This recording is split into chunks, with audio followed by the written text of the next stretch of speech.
Selamat malam, 大家晚上好，Wanakkam. Hai công tốt 4.6 billion. That is the principle. Whose money? Our money. The people's money. 4.6 billion is not including interest. Including interest is 7.5 billion. 7.5 billion is also not the end. Because Port Klang Free Zone today occupancy is only 14%. It will take up to 2040 to pay back. The total will become 12 billion. 12 billion is what we will be paying. What is 12 billion? Today we have the economic downturn. The first economic package to save the whole Malaysian economy announced by Najib Tun Razak is 7 billion. 7 billion to save the country is not even the amount of 7.5 billion. That means one Port Klang Free Zone is more than the economic package. The second economic package, 60 billion. The cash portion of the second economic package is 15 billion. 10 billion in the first year, 5 billion in the second year. So 12 billion that we are paying for Port Klang Free Zone is again more than what the government is paying in the second economic package in terms of cash. Second, PKMZ is really Malaysia today. What we can do, straight to hold our nose, Barisan Nasional will do like this. To make profit.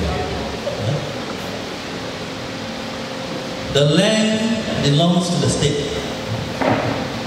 1993 belongs to the state. 1993, the government decides they want to do this project. Why the state government transfer to the cooperative $1 or $2 per square feet.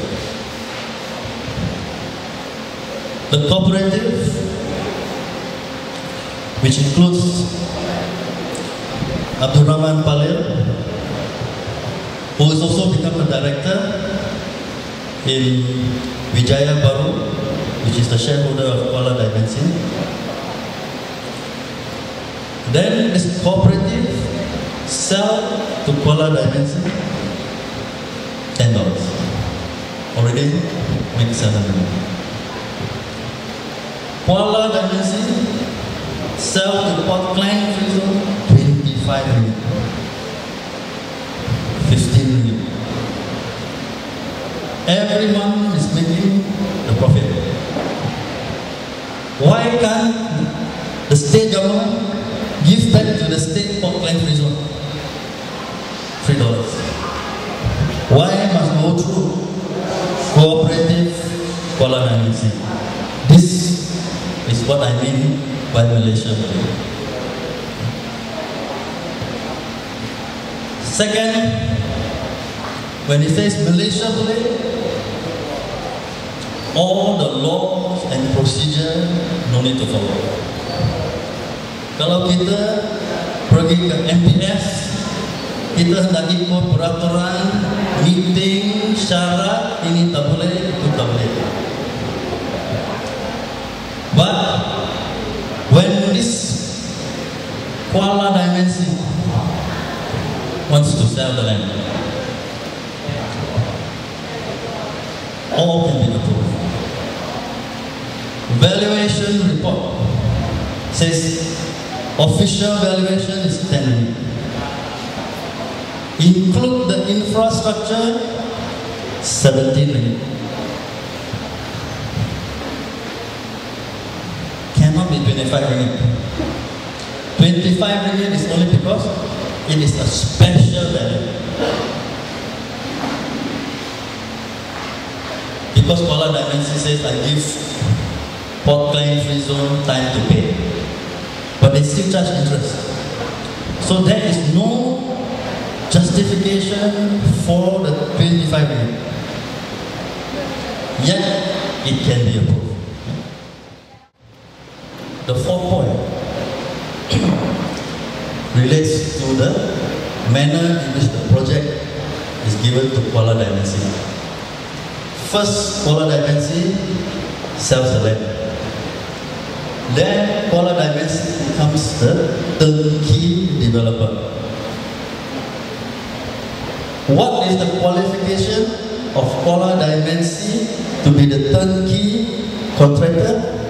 It is not there. There's nothing special about Kuala Dimensi, no track record. Second, 1,000 acres. Normally, if any one of us is the developer, I develop 1,000 acres by phases. I sell the first phase, I collect the money, I use the money, then I do the second phase, third phase, fourth phase. Here, this Kuala Dimensi expert developed 1,000 acres by one go. So Port Klang has to pay for the entire development. But up to today, it's only 14% occupancy. So they should have developed only 14% before they go to the second phase. So who make the money? The contractor make the money. Port Klang have to pay. We have to pay. And this is not a normal business decision. Any businessman will not make that kind of decision.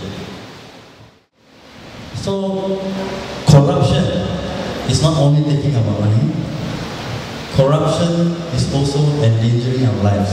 If you were in the stadium, if you were on the MRR2, you can be killed. If we continue to allow Barisan Nasional to run the government, we will be the laughing stock and we are endangering ourselves and our family. Although we have taken over the state government, we are not in control. The federal government is still in control. Kaki tangan MPS, pejabat tanah is still controlled by the federal. Our tax money is collected by the federal government. They should be giving to the state. But now they are giving direct through their own Barisan Nasional appointed, that's what they call it, JKKP, not through the state. Although we are in control of the Menteri Besar and the Exco, the state kaki tangan, they don't follow us. In Perak, you see the state secretary chief the Menteri Besar. The speaker don't want to have a assembly, the secretary sent out the assembly notice. So we are not in control yet. We